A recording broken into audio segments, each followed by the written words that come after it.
Apabila kita masbuk di salat zuhur, imam masuk rakaat kedua dan kita baru takbiratul ihram, kemudian salamnya bareng imam karena lupa. Setelah itu ditegur sama yang lain bahwa kurang satu rakaat. Apa harus diulang salatnya? Yang pertama, Anda langsung bangkit meneruskan satu rakaat lagi, tidak perlu diulangi dari awal. Kemudian setelah salam Anda sujud sahwi sebanyak 2 kali. Setelah assalamualaikum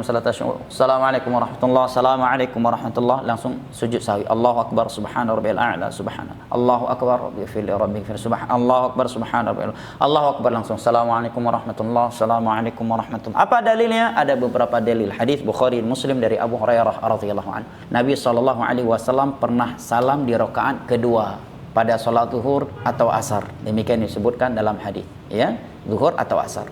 Maka ada di antara sahabat yang dia dijuluki dengan Dzul Yadain karena memang panjang tangannya. Wahai Rasulullah, Anda lupa atau memang salat zuhur udah dipangkas menjadi 2 rakaat? Nabi menjawab tidak dipangkas dan tidak lupa. Menunjukkan Nabi lupa, kata para ulama. Kenapa? Karena Nabi menyatakan tidak dipangkas. Berarti karena lupa, karena kalau sengaja tidak mungkin.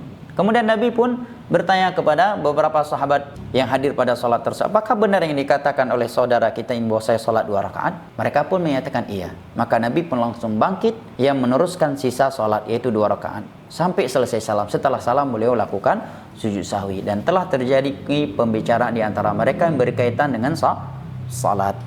Nah, barakallahu fiik.